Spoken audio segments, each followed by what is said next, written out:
Hey everyone, my name is Rick Gualtieri and this is another Tales of a Midlist author. We're, at the time of this recording, in week 2 of NaNoWriMo, which means if you're participating, you should be somewhere in the neighborhood of around 20,000 words into your story. If you are, or if you're ahead of that, more power to you. You're doing awesomely. If you're not, that's okay. As I mentioned before, this is supposed to be a fun exercise and not supposed to be a stressful one. However, what I wanted to talk to you about today was for those of you who maybe aren't at that pace, and it really comes down to writer's block. Now, first of all, go on to any online forum with authors. There's going to be somebody asking about writer's block, and there's going to be people arguing about it, because some people are going to say it doesn't exist. Some people are going to say, well, you do this to get past it. Some people are going to claim, oh, it never hits. It's all in your head. Regardless of whether or not it exists or not, I think hopefully most of us can agree that there are going to be some days, and sometimes that stretches into farther than days. I know a couple of years back I hit 6 months where it just wasn't happening for me. But regardless, there are going to be some days where you just don't want to, or quite frankly, can't write for whatever reason. So hopefully we can at least agree upon that. What I want to talk about was ways to get around that. As I said, when I wrote my story, when I wrote one of my stories, Holier Than Thou, that's book 4 in my Toma Bill series. After that, it was an awesome thing to write, but afterwards, it was like, I think it was a combination of I won't even say forcing it, because the story came out really well, but something happened in it where my brain just kind of fizzled afterwards, and it took me about 6 months to get back in the game. Now, at the time, I was part-time, so that was okay. I could take my time getting back into writing, and that was okay. But these days as a full-timer, I don't really have that same luxury. So first of all, let's step back and ask yourself, is it okay? Well, it's always going to be okay, but you should ask yourself if financially it makes sense to do so. So if you're doing this as a part-time thing, working a full-time job, you can take all the time you want. You write as it comes to you, and if you're not feeling it, do something else. If you're doing this full-time, you don't really have that luxury, but there are other ways around it. So how do you fight writer's block or writer's malaise, which is probably the thing I get, where some days I just don't feel like it, even if I have a full outline in front of me. How do you fight that? Well, one bit of advice is to simply power through it. Sometimes the headspace where you think you can't do it, but you sit down and you actually do it, proves it wrong. And there are various ways to do it. Sometimes it is as simple as saying, okay, I'm going to get through this scene, whether it kills me, and just pumping it out. Other times there's ways around it. Write something else. I know I usually have, since going full time, I usually have 2, maybe 3 stories at a time that I'm working on at any given time. And if I simply do not feel like one, I will work on something else, or I'll start something new. I don't like to get all artsy and shit, but I'm a firm believer in the whole I kind of go where the muse takes me, which is partially why some books get finished sooner than others. It's just that's where my inspiration is. So sometimes you have to go with that. If something is not inspiring you, go with something else. Another thing you can do is keep in mind, people tend to read in a linear standpoint. It doesn't mean you have to write in a linear way. So if you're having a problem with the scene, skip ahead to somewhere else in the story. Personally, I find that hindsight helps a ton with me. So, even if my outline says where something is going, well, I know my story is going to be munged from the outline, as I get there. But sometimes actually writing it and seeing what happens makes what happened before so much easier to figure out. So that's another thing, skip ahead. You can write your manuscript from start to finish, or from finish to start, or, I'm going to do chapter 3 today, then I'm going to do chapter 60 tomorrow, then I'm going to go back and do chapter 4. Whatever way you want. It's your book. You can write it whatever makes sense. And others would say, hey, just write nonsense, power through it, and then come back and clean it up later, which is also viable. So That's the concept of powering through it, which is really where you say to yourself, okay, I do have to write. Um, so let me get something done.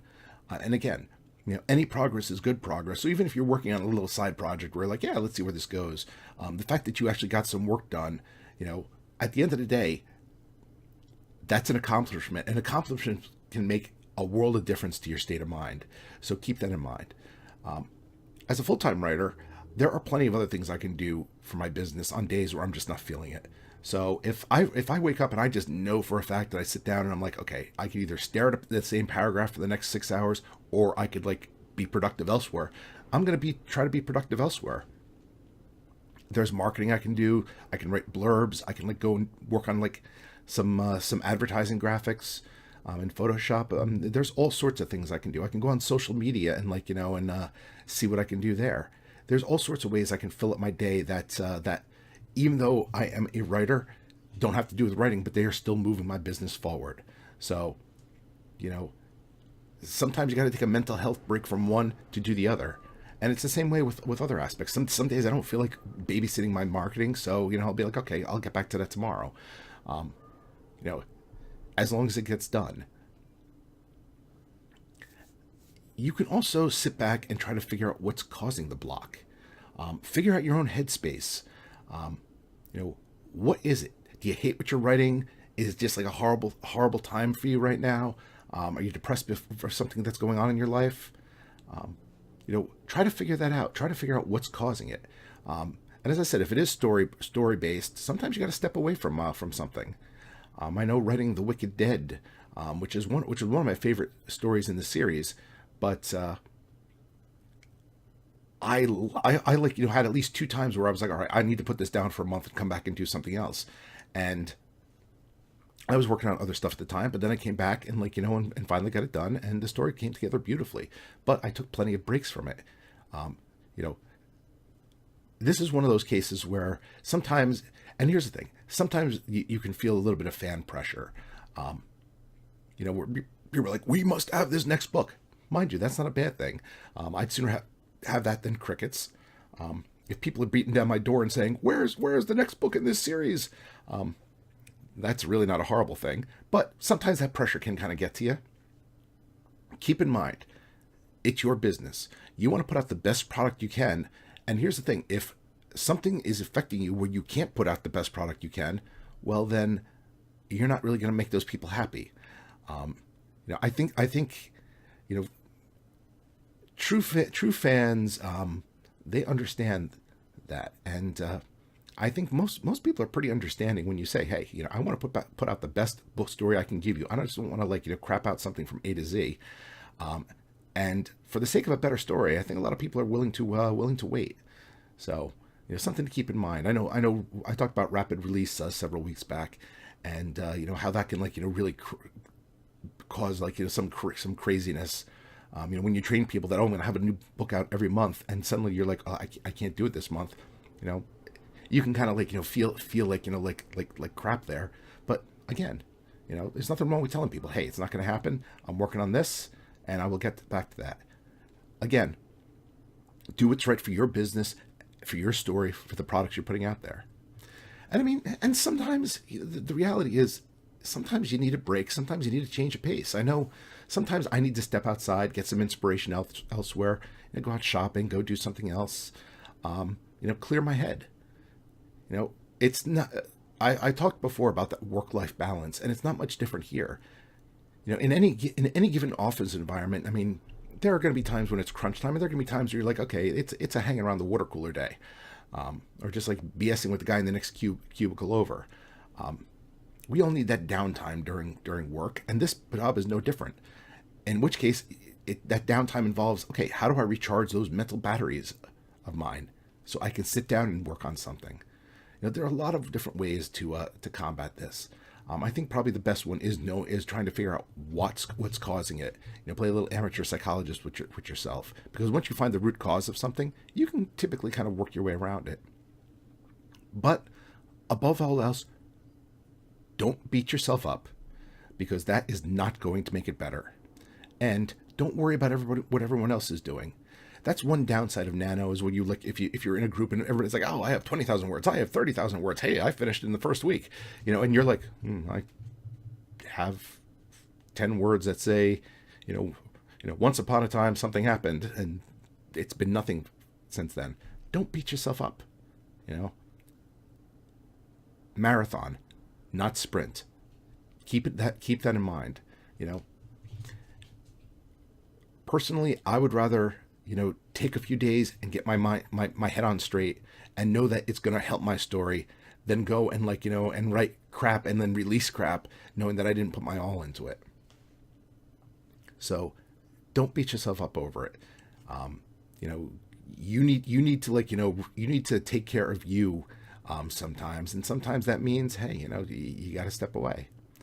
So, but whatever way you do, and hey, even if you reach a point where you have to trash a story, because hey, it's happened to me. I have at least 6 or 7 unfinished manuscripts on my hard drive that maybe I'll get back to one day. But it was kind of one of those, hey, for a few days I thought it was a great idea, and then I was like, yeah, no, I'm not feeling it anymore, and then I walked away. It happens, I mean, the upside is if I do want something later on, I can go through that list and be like, hey, let's see if there's anything here I can finish. But if not, oh well, it happens.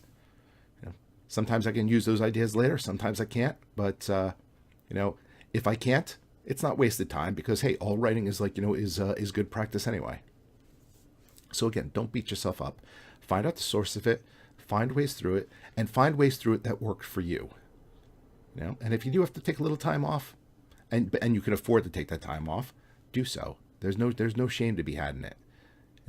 I think really the only shame is in powering through something that you're not inspired by and just releasing a product that is kind of half-assed just so you have it done.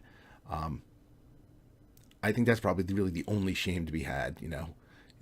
Do what's best for you, take care of yourself, work it out, and put out the best product you can. And I think your readers will appreciate that. All right. My name is Rick Gualtieri. This is Tales of Midlist Author. NaNoWriMo continues, so good luck in your efforts, and I will talk to you again really soon.